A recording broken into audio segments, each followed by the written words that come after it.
So guys, let me show you lang kung anong ginawa ko dun sa bagong merch ni McDo sa Spider-Man Brand New Day. Okay, let's start dito sa poste.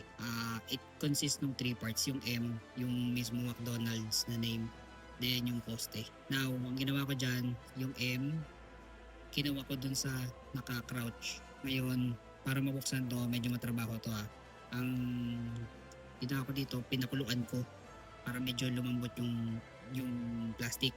Kasi pag tinungkab mo yan, mababali kasi magkakaroon ng mga stress marks. Nung binakulan ko, tinungkab ko na siya dito sa gilid. So, possible talagang magkakaroon ng tama. Pero, planning ko tong lagan ng ilaw kaya hindi ko pa siya sinasara.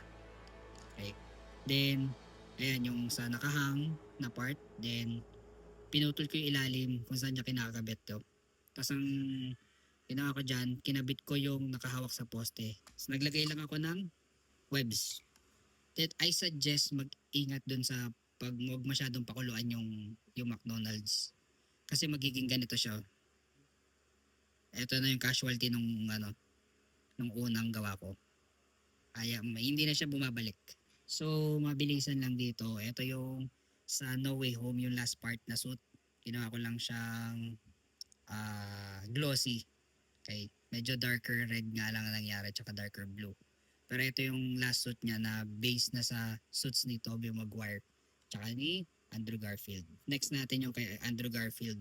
Naghalo lang ako ng konting metallic dun sa acrylic paint para medyo mag-stand out siya. Kumbaga parang ano siya, may layer. Yung isa regular na color lang tapos medyo nag-level up na yung iba. Ayan, ito yung nag-base to dun sa unang suit niya sa Amazing Spider-Man 1 kasi medyo color and may color yellow yung mata.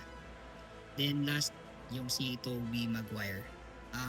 Ito pinakagusto ko sa lahat, ang cute niya. Tutuwa lang ako sa pagkaka-silver nung mga linings. Hindi ko na siya na-videoan ng pinipinturahan ko kasi sobrang excited ko nung ginagawa ko. Gusto ko matapos agad.